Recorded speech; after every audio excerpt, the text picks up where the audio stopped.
Balik lagi di Metro TV Sumatera Utara dan saya Zaki Yusuf masih bersama Anda. Dan siang hari ini kita masih berbicara dengan Bapak Rida Saputra. Beliau adalah Kepala Kantor Imigrasi Belawan yang mengangkat topik tentang target kinerja Kantor Imigrasi Belawan di tahun 2022. Dan di segmen kedua ini saya akan coba mengajak Pak Rida berbicara tentang apabila ada masyarakat atau Anda mungkin menyaksikan ada kedatangan orang asing atau di lingkungan Anda ada orang asing. Apakah kita wajib melaporkannya atau tidak? Nanti Pak Rida akan menjawabnya. Silakan Pak Rida.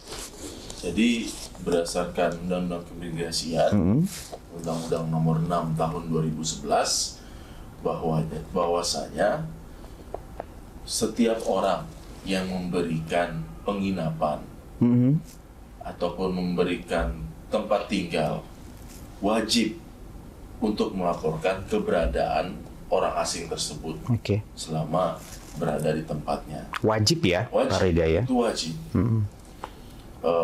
Terlebih apabila diminta oleh petugas yang berwenang. Nah, ada klausul diminta oleh petugas yang berwenang. Iya. Nah, klausul diminta oleh petugas yang berwenang ini adalah kita selalu mensosialisasikan. Ini ada website. Masyarakat nggak perlu datang ke kantor imigrasi. Cukup kunjungi websitenya di www.apoa.imigrasi.go.id.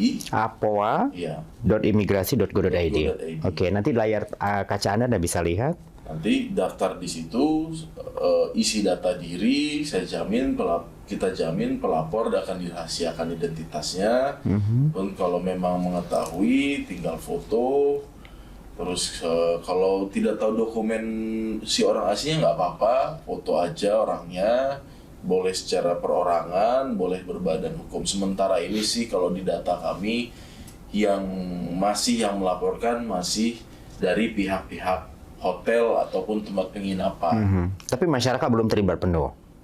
Baru 1 atau 2 orang yang melaporkan orang asing yang ada di tempat tinggalnya. Nah, sementara kita sudah sebarkan nih surat dari Kantor Imigrasi Belawan, baik itu ke Kepling, ke kecamatan-kecamatan, kelurahan, bahwasanya ada kewajiban dari masyarakat untuk melaporkan keberadaan orang asing. Jadi kalau ada apa-apa, kita dari pihak imigrasi bisa langsung memberikan tindakan atau memberikan tindakan pencegahan apabila ada pelanggaran yang dilakukan oleh warga negara asing tersebut. Pertanyaan saya sebenarnya, kenapa harus secara ketat sampai ada Undang-Undang Nomor 6 Tahun 2011 dan wajib mengawasi orang asing, Pak Rida? Jadi setiap warga negara asing itu mulai dari masuk sampai dengan keluar dia harus selalu diawasi. Benar. Itulah tugas imigrasi. Iya. Kan, pengawasan. Salah satunya penegakan hukum adalah pengawasan keimigrasian, di mana trifungsi imigrasi itu kan ada pelayanan, penegakan hukum, dan juga sebagai fasilitator pembangunan ekonomi. Jadi maksudnya dari ketiga trifungsi ini kita menselaraskan. Kita melakukan penegakan hukum, namun kita tidak berusaha menghambat perekonomian Indonesia. Bagaimana, kalau kata trennya zaman sekarang itu, bagaimana penegakan hukum yang humanis. Baik. Kita mendukung iklim investasi yang ada di Indonesia. Betul. Jadi dari mulai orang asing itu datang, sudah ketemu dengan instansi imigrasi di tempat pemeriksaan imigrasi, kemudian mengadakan kegiatan di Indonesia, bukan hanya imigrasi yang mengawasi, ada Dinas Tenaga Kerja, ada catatan sipil, ada Kementerian Agama, ada Kodim, ada Koramil, ada Polres, ada instansi. Banyak lintas sektor yang terlibat ya? Sektor sesuai dengan bidang dan kompetensi stakeholder tersebut masing-masing. Nah, kemudian makanya di situ harus wajib melaporkan karena setiap warga negara asing yang di sini yang bertanggung jawab adalah penjamin, sponsor. Iya, betul. Ya kan? Kemudian perwakilan negara mereka yang ada di sini. Kita tidak mau terjadi hal-hal yang tidak diinginkan kepada warga negara asing tersebut. Kita akan menjamin bahwasanya di negara Indonesia ini negara yang aman. Ini salah satu proses perlindungan juga bagi warga negara Iya, asing kita justru lebih ya. ke tindakan kan lebih baik kita cegah. Iya. Misalnya ada misalnya sebentar masa tinggalnya habis, kita akan, kalau kita tahu ada yang melaporkan, oh ini kita akan cek, oh izin tinggalnya sudah mulai habis, Iya. kita ingatkan Oke. supaya tidak ada pelanggaran keimigrasian. Baik, saya nggak tahu nih Pak Rida, apakah mungkin di beberapa negara apakah ini termasuk salah satu kemudahan atau mungkin saya yang barangkali kurang tahu artinya tentang second home visa?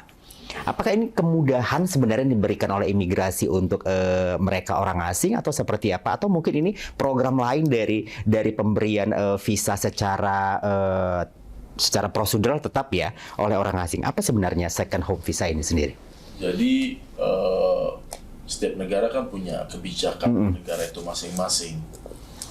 Jadi terkait dengan second home visa berdasarkan peraturan Permenkumham nomor 18 tahun 2022, bahwasanya tahun ini akan diberlakukan second home visa. Kalau dulu namanya visa untuk lansia, wisatawan lansia. Dulu begitu. Sudah ada second Oke. home visa ini, sudah ada. Cuman dulu namanya ya untuk wisatawan lansia. Terus second home visa ini sih untuk apa sih? Untuk apa? Jadi ada beberapa negara yang kondisi negaranya di bulan-bulan tertentu mengalami cuaca yang cukup ekstrim. Oh, seperti bulan Desember sekarang ya? Cuacanya sangat dingin, kita Oke. dengan iklim tropis, kita siapkan.